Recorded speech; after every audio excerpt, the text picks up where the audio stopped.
2024 ଶ୍ରଦ୍ଧା କପୁରଙ୍କ ପାଇଁ ଚମତ୍କାର ବର୍ଷ ଥିଲା। ତାଙ୍କ ଅଭିନୀତ ହରର କମେଡି ସ୍ତ୍ରୀ 2 କେବଳ ଦର୍ଶକୀୟ ଆଦୃତ ପାଇଲା ତା ନୁହେଁ, ବକ୍ସ ଅଫିସରେ ରେକର୍ଡ ବି ଭାଙ୍ଗିଲା। ରାଜକୁମାର ରାଓଙ୍କ ସହ ତାଙ୍କ ଅନସ୍କ୍ରିନ୍ କେମିଷ୍ଟ୍ରି ଇଣ୍ଡଷ୍ଟ୍ରିରେ ସବୁଠୁ ଚର୍ଚ୍ଚାର ବିଷୟ ଥିଲା।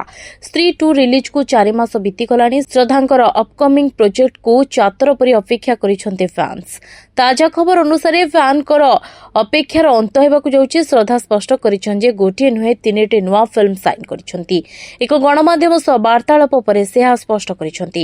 କିନ୍ତୁ ଫିଲ୍ମର ଟାଇଟଲ ଘୋଷଣା କରିନାହାନ୍ତି। ସେ ନୂଆ ବର୍ଷରେ ନୂଆ ଲୁକ୍ ନେଇ ନୂଆ ଭୂମିକାରେ ଦର୍ଶକଙ୍କୁ ସରପ୍ରାଇଜ୍ ଦେବେ ବୋଲି କହିଛନ୍ତି। ଅନ୍ୟପଟରେ ଅନେକ ଇଣ୍ଟରନେଟ୍ ୟୁଜର କହିଛନ୍ତି ନୂଆ ଫିଲ୍ମରେ ସେମାନେ ଶ୍ରଦ୍ଧାଙ୍କଠୁ କିଛି ବେଶି ଆଶା କରୁନାହାନ୍ତି। ଶ୍ରଦ୍ଧାଙ୍କ ଅଭିନୟ ଦକ୍ଷତାକୁ ସେମାନେ ସମାଲୋଚନା କରିଛନ୍ତି। ଜଣେ ୟୁଜର ଲେଖିଛନ୍ତି ସବୁ ଫିଲ୍ମରେ ତାଙ୍କର ସମାନ ଅଭିନୟ ଦେଖିବାକୁ ମିଳିବ।